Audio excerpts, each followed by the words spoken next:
Okay, so welcome back. We will continue our lecture today from where we ended the last time. Right, the last time we started with the endocrine system, and then we did the review of anatomy and physiology, and then from there we talked about hypothyroidism, and then we did cancer of the thyroid gland. Right, so today we are continuing with hyperthyroidism. And then with the hyperthyroidism, when we were talking about hypothyroidism, we said that we talked about the T3 and T4, which are the thyroid stimulating hormones. Right, and we said that with hypothyroidism, there's low levels of T3 and then T4 hormones.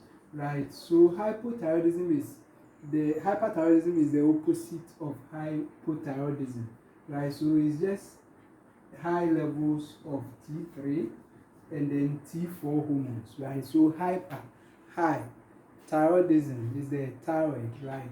So increased levels of T3 and then T4 hormones, but it's mostly results from overstimulation of the thyroid gland, right? Sometimes you will see goiter. Right, goiter is just an enlargement of the thyroid gland, right? If the thyroid gland is overstimulated, and then it causes increased production of the T3 and T4 hormones, they become abnormally enlarged, right? So that is what we term as goiter. And then sometimes you will see exophthalmic goiter, right? So with the exophthalmic goiter is just enlargement of the thyroid gland. The exophthalmos is the protruding eyeball or the protruding of the eyes, right? That occurs in people with hyperthyroidism, right?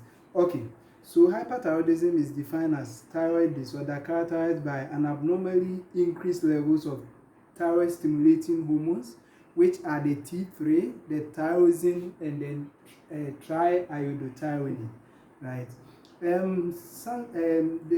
There's another term known as thyrotoxicosis.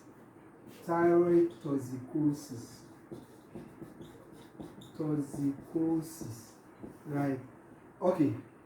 So thyroid toxicosis is not the same as hyperthyroidism, right? It's mostly defined as the clinical manifestation that is exhibited by a patient with the increased levels of T3 and T4 hormones, or a patient, the clinical manifestation is exhibited by a patient with hyperthyroidism. That is what we term as thyroid toxicosis, right?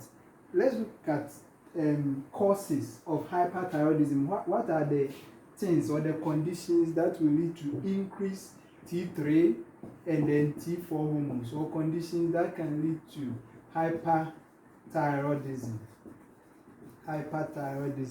Okay, one is Graves' disease, right? Graves' disease is also one of the endocrine disorders, right? And then it's similar to the hyperthyroidism. There is increased T3 and T4 hormones, but the cause is as a result of autoimmune disorder. So it's the body itself attacking the thyroid gland, right? And that can lead to increased production of the T3 and then T4 hormones. And then cancer of the thyroid gland. So you can have benign cancers like adenoma of the thyroid gland, multinodular goiter, right? So adenomas, multinodular goiter. I've talked about Graves' disease already. Congenital abnormalities of the thyroid gland can also lead to hyperthyroidism. So congenital abnormalities of the thyroid gland. And then sometimes those with family history of gestational hyperthyroidism can also be a cause. And then sometimes too, diseases of the pituitary gland can also be a cause. And then women with hyperemesis gravidarum, right? So with hyperthyroidism, it's more common among women than men. It's more common among women than men, and it's due to the high estrogen levels in women, right? That makes them more prone to hyperthyroidism than men. Okay, so let's look at pathophysiology of hyperthyroidism. Pathophysiology of hyperthyroidism. Pathophysiology. Okay, so with the pathophysiology, most of the time, normally the thyroid stimulating hormones is influenced by the hypothalamus of the brain, right? So the hypothalamus releases what we call the thyrotropin releasing hormones that stimulates the pituitary gland, the anterior part, to release the thyroid stimulating hormones, right? So if we are talking about the pathophysiology, then it means that any condition of the hypothalamus or the pituitary gland or the thyroid gland itself can affect the production of the thyroid stimulating hormones, right? So any disorder of these organs can affect so if you have a disorder of the brain, because its production starts from the brain, the stimulation comes from the brain, the hypothalamus. So if you have cancer of the hypothalamus or any disorder of the hypothalamus, it can affect the production of the thyroid stimulating hormone, leading to hyperthyroidism. Or if you have disorder of the pituitary gland, whether it's cancer or any disorder, it can affect the production, or disorder of the thyroid gland itself can affect the production of the thyroid stimulating hormone, right? So any disorder of these glands most of the time cause overactivity of the thyroid stimulating hormones, which can lead to increased production of the T3 and then T4 hormones, which we term as hyperthyroidism, right? Signs and symptoms. With the signs and symptoms of hyperthyroidism, we know that the thyroid gland controls the metabolic activities of the body. So if you have hyper, right, hyper is high, so almost all the activities of the body increases with hyperthyroidism, right? So let's talk about the vital signs first, right? So vital signs, we have temperature, pulse, respiration, and then BP, right? So they will have high temperature, which is hyperthermia, increased pulse, which is tachycardia, increased respiration, which is tachypnea, and then increased BP. Most of the time is the systolic BP that is increased, right? So all these vitals of the patient is going to increase. Apart from that, the person will also have increased energy, increased libido, increased appetite. Sometimes they have CNS signs and symptoms, so restlessness, confusion, agitation, and then sometimes there's hand tremors, right? Because they have increased energy and then they overwork, right? So there's hyperactivity, right? And because of that, they easily become fatigued, right? So they can have generalized body weakness. There's apprehension, right? And then they have insomnia. The insomnia is not that they can't sleep, but they don't have time to sleep. They always want to be engaging in activities, right? And then there's anxiety, and then unexplained weight loss. Why are they having weight loss if there is increased appetite, right? They are having weight loss because of the hyperactivity, right? Because they are always engaging in activity. So even though they have increased appetite and then they are eating frequently, they lose weight because of the increased activity.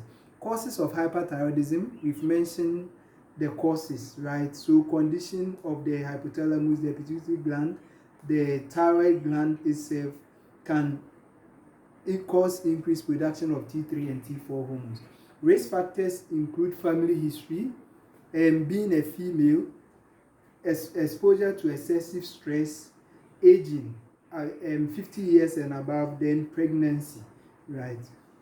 Okay, if you have hyperthyroidism, medications can be prescribed, right? You have to read on the medications on your own, right? We are talking about the surgical aspect. So read on the medications on your own. But the medications are known as anti-thyroid medications. Anti-thyroid medications, right?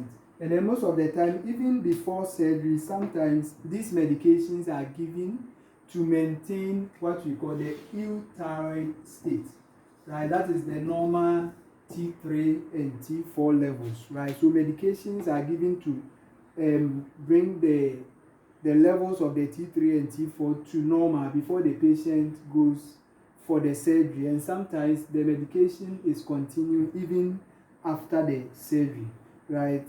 One classification of the medication is known as thiamides, right? So we have the thiamides medication. Example is carbimazole, metimazole. So these are some of the medications that are prescribed for people with hyperthyroidism, right? We can also give the short form is SSKI, right, which is potassium iodide. There are several of them, so you can read on it on your own. Let's look at the side effects of the antithyroid medications. Antithyroid medication have side effect that is similar to chemotherapy, treatment for cancer, right? So if you are put on antithyroid medication, most of the time it lowers it affects the bone marrow, right? So it affects the production of platelets, the production of WBC, right? So it can lead to thrombocytopenia, which is low platelets. It can lead to leukopenia, which is low WBC, and then it can even cause hair loss, just like chemotherapy, right? And other side effects: headache, drowsiness, lymphadenopathy, vertigo, paresthesia, right? That is numbness or feeling of pins and needles. And then I've talked about abnormal hair loss, sometimes nausea and vomiting, and then mouth ulcer. So these are side effects of the antithyroid medication. So we are moving on to thyroidectomy, right? People with cancer of the thyroid gland or hyperthyroidism, depending, right? If the medication resolves it, that is fine. If not, and then you are having complications like thyroid storm, or you have recurrent hyperthyroidism, sometimes surgery is recommended, right? So it depends on the severity of the condition, right? So depending on the severity of the thyroid dysfunction, a lobectomy or total or partial thyroidectomy might be done. So with the thyroidectomy, you know that the thyroid, when we are talking about the anatomy and physiology, I mentioned that the thyroid gland is like a butterfly, right? So that is the shape, right? And then we have two lobes which is connected with the isthmus, right? So depending on the cancer, how if the cancer is localized in one of the lobes, the lobectomy can be done where one of the lobes is removed. But if the cancer has spread, you can do partial thyroidectomy, or we can do complete or total thyroidectomy depending on the severity of the condition. Okay. So what are the indications for thyroidectomy? Indications for thyroidectomy: so cancer of the thyroid gland, hyperthyroidism, multinodular goiter, and then thyroid storm, right? So these are complications of thyroidectomy. Indications for thyroidectomy. Complications is similar like any other surgery. There can be hemorrhage, there can be infection, because of where it's located. If there is edema after the surgery, can cause airway obstruction, right? So most of the time it's recommended that after thyroidectomy there should be a tracheostomy tray by the patient bedside, so that if there are complications, the surgeon can quickly create an airway opening, right? The tracheostomy for the patient. there can be laryngeal nerve damage, because the laryngeal nerve is around the thyroid gland. So sometimes accidentally the surgeon can remove the laryngeal nerves, which can also cause other complications. It can even affect speech, right? And then there can be damage to the parathyroid glands, which are 4 around the thyroid gland, 4 in number, right? So if it is removed, it controls the calcium levels in the blood. So if it's removed, there will be what we call hypocalcemia, right, which will lead to tetany, right? So you have to read on tetany, signs and symptoms of tetany and all that, right? But mostly with people with tetany, it leads to muscle spasm, twitching, tremors, and all that, right? So these are the things that will indicate that a patient is having tetany. So after the surgery, there is a medication known as calcium gluconate that is left beside the bedside, right? So that if patients start exhibiting some of these signs and symptoms, it can be given. So let's move on to thyroid storm. Thyroid storm. Okay, so thyroid storm. Thyroid storm is a complication of hyperthyroidism, right? It's a life-threatening complication of hyperthyroidism where there is an abnormally high levels of T3 and then T4 hormones.